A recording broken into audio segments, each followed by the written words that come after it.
사도행전 1장 8절의 말씀이 성취되어져 가는 과정을 보여주고 있는 사도행전은 그중 8장에서 12장까지의 말씀을 살펴보면 예루살렘과 유대와 사마리아와 이제 수리아 안디옥까지 이 교회가 확장되어져 가는 이야기를 들려주고 있습니다.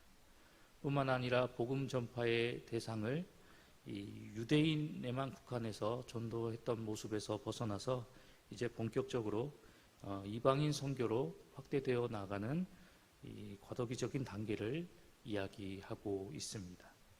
그러한 가운데 오늘 우리가 함께 살펴본 9장 말씀은 이 박해자였던 사울이 회심하는 사건을 이야기합니다.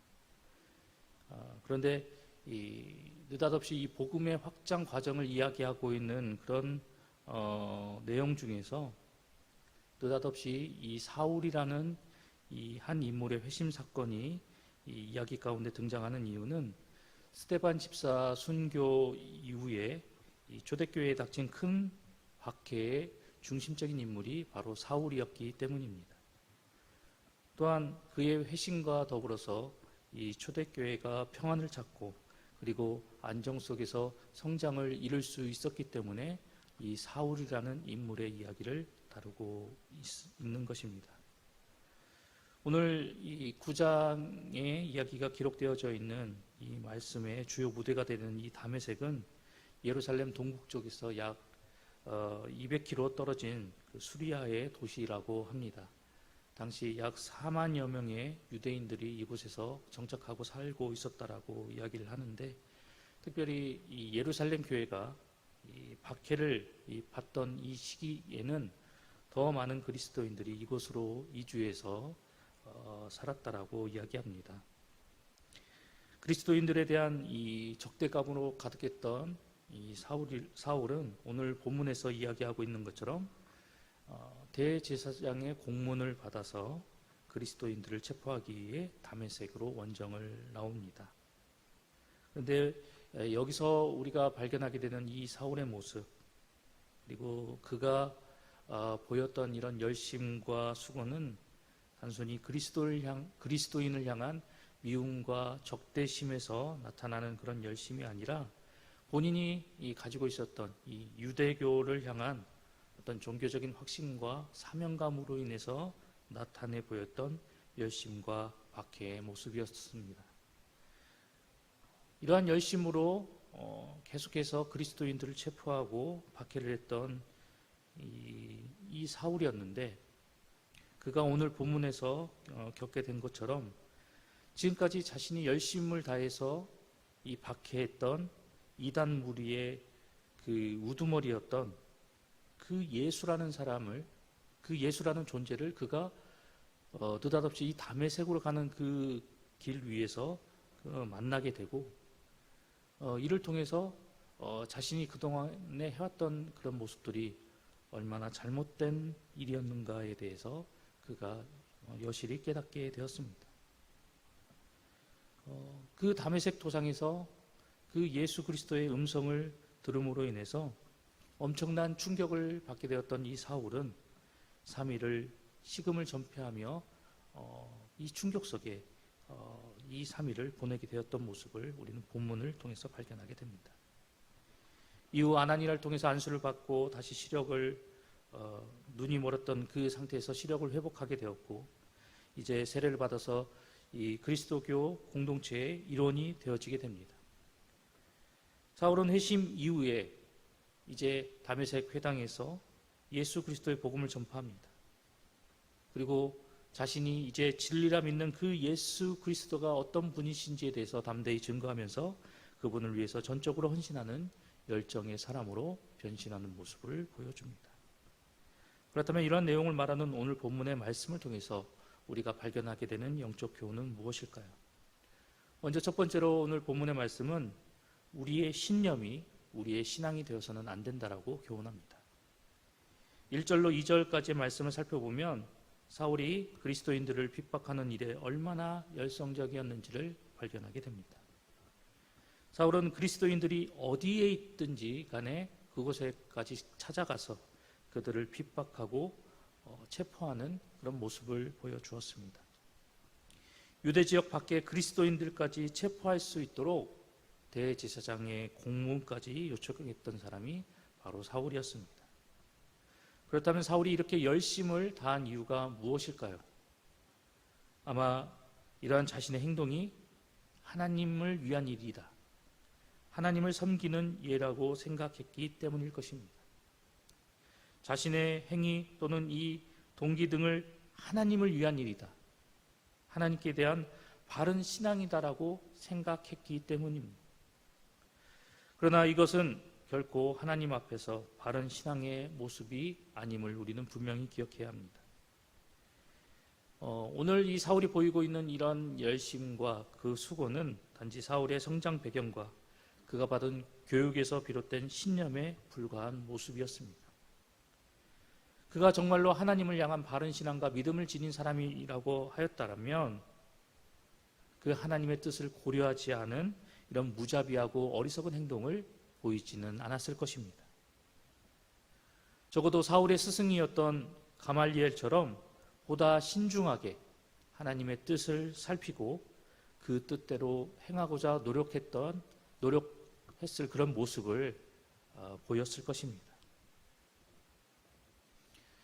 많은 사람들이 흔히 이 신념과 그리고 이 신앙을 혼돈하며 살아가고 있습니다. 자기가 가진 이 단순한 종교적 신념을 신앙이라고 착각하면서 그 엉뚱한 것에, 그것으로 인해서 엉뚱한 것에 열심을 내는 모습으로 살아가고 있다는 것입니다. 하지만 우리가 분명하게 기억해야 할 것은 신념과 신앙은 분명한 차이가 있다는 사실입니다. 신념은 자신이 가진 지식이나 경험의 근거에서 스스로 갖게 되는 것이지만 신앙은 오직 하나님의 은혜로 얻어지는 것입니다. 또한 신념은 그릇된 사실에 근거할 수 있습니다. 하지만 신앙은 절대 진리의 근거에서 나타나는 것이 신앙입니다. 뿐만 아니라 신념은 결코 우리를 구원으로 인도할 수 없지만 신앙은 우리를 구원에 이르게 합니다. 신념은 비록 실패 없는 인생을 살게 한다 할지라도 진정 성공한 인생을 살게 하지는 못하지만 신앙은 진정 성공적인 인생을 살아갈 수 있는 힘이 담겨져 있습니다. 때문에 우리는 신념의 사람이 아닌 신앙의 사람이 되어야 합니다.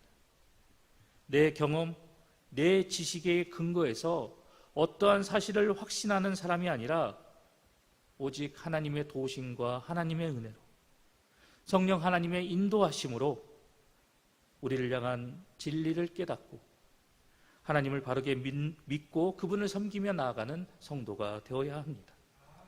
그래야만 우리는 바른 신앙을 통해서 구원을 쟁취할 수 있습니다.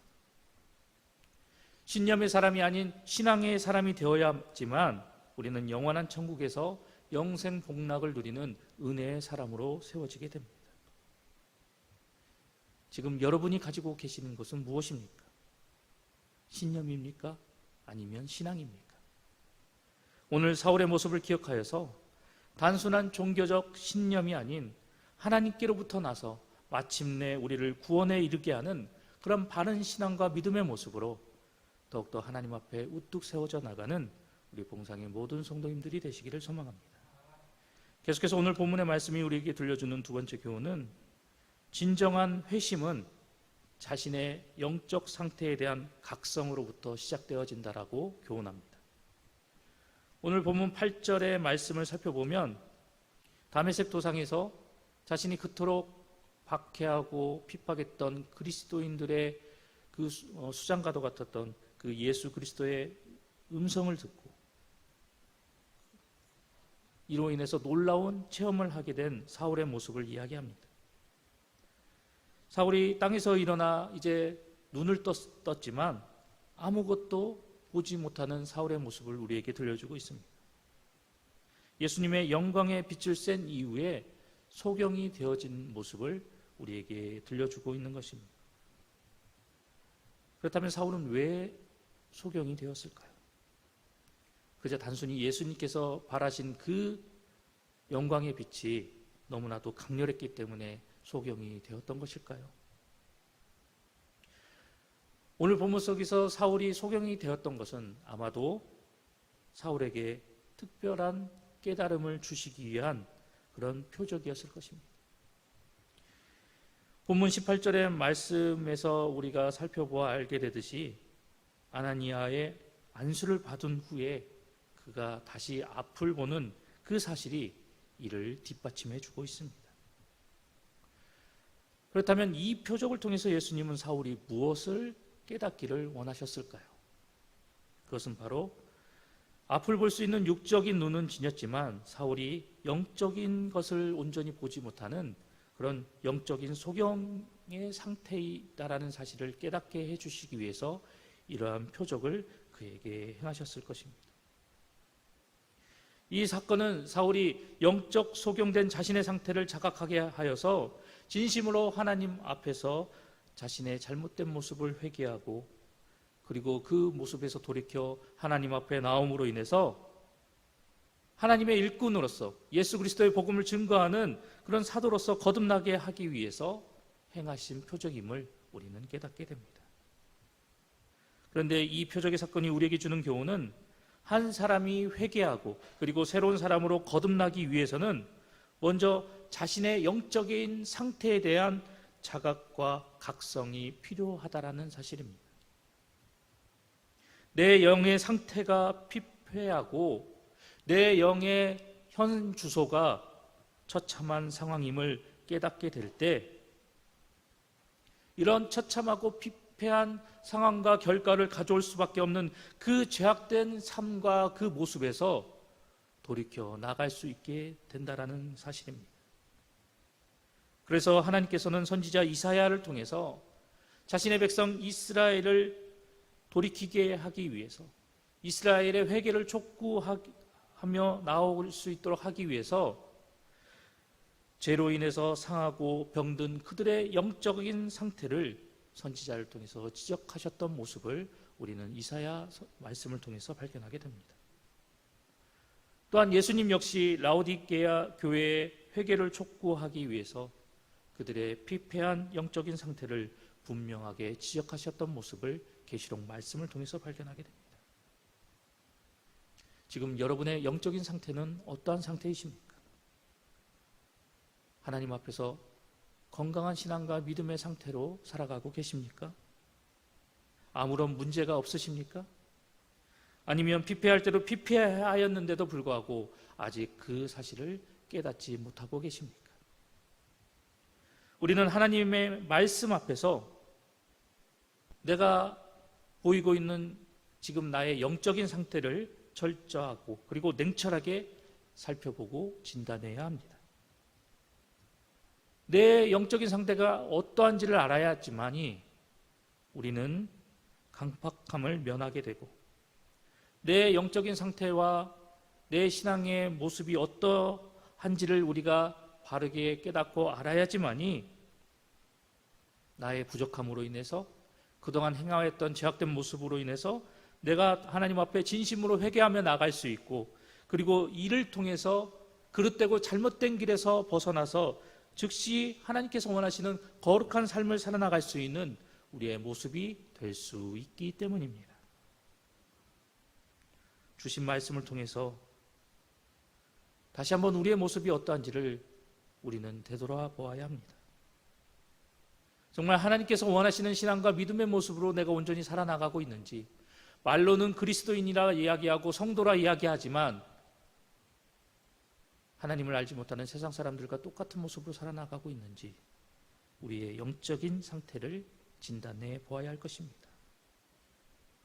그리하여서 육체의 욕심을 따라 살며 육의 소욕을 쫓아 사는 진노의 자녀의 삶에서 속히 벗어나서 긍휼이 풍성하신 하나님의 사랑을 통해 항상 그분이 우리에게 베풀어 주시는 놀라운 하늘의 은혜와 복을 누리며 사는 우리 모두가 되어야 할 것입니다.